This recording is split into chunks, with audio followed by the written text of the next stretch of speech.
Hey, this is James from All Hail Internal Combustion. Make sure you like and subscribe if you like what you see. Today we're going to be doing a video on my daily driver. I use this for work every day. I run my own construction business. This is a 1984 Ford F150 extended cab with a 302 and a C6 3-speed automatic transmission. Got the truck for under $1,000. We put new tires on it recently. We had to switch the rims out when we got it. The tires are dry rotted. Truck didn't move a lot. Done a lot of things done to it, but there's just some small amounts of rust in some places. Kind of typical here in Pennsylvania. Had the running boards already on it, and they're actually seem to be holding the rocker panels together. The truck's got a nice blue interior. Nothing messed up other than the seat over here. It had electric windows in it, and the electric windows stopped working. We don't know what happened to them. We didn't really care. We tore out the electric motors, and we had another parts truck sitting around, and we converted this truck to mechanical windows. It's still electric locks, which actually I like. For being a contractor, everywhere I go, I have to lock my doors and put my valuable tools in the truck. So, did a steering wheel swap on it. The old one had a bunch of cracks in it. For once in my life, I bought a used vehicle where every single gauge on the dashboard works. Speedometer, fuel gauge kind of works. Half tank is empty.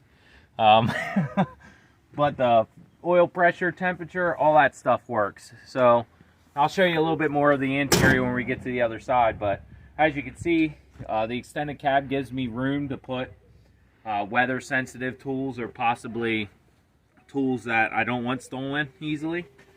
I went with a light duty truck tire too, by the way, front and back. I got them used for check on used tires. You don't always have to spend a lot of money on them, but that was under $500 for tires all the way around, plus a spare. So the bed's in alright shape. It's got quite a bit of rust holes in it. We're actually getting a parts truck this weekend that has a really nice bed on it. We'll be doing a bed swap, so stay tuned for that. I custom made this ladder rack. I got it for free and welded some parts that were broken, and I put pieces of, I think this is fence posting actually, welded it in there to hold it up into place. So I extended it. It's for a Ford Ranger, and now it's for a Ford F150. So basically I use this thing daily, every day. It carries all my tools, an adequate amount of weight, and I don't put any heavy lifting on it. I have another truck that's heavy duty, but the ladder racks work great. They serve their purpose if I haul any longer lumber or anything like that. So we have another little issue with the truck being one side, the lights, the turn signals, marker lights, are dimmer than the other side. Could be bulbs, might be a ground. We haven't really looked into it. They work. If you knew the horror story we had with our Dodge and the rear lights, you would know why we're just leaving it alone for now. Truck passes inspection good. It has the Bronco seating package. The center console was actually blue, but we found this one in a junkyard. It was in better shape. But the seat jumps forward. I'm actually gonna probably put another Bronco seat on the driver's side and modify the lever. But that back seat actually folds flat, and there's a metal backing on it. I leave it down so I can ride the kids in it when I need to. It has 2 seat belts, but that actually turns into a flat shelf. It's really great for running a company. You want to, store stuff back there. It makes it nice. Another little bit of rust here. Simple stuff that we're going to end up fixing here. Factory mirrors on this, and factory rim size. I think the tires are a little bit bigger than normal.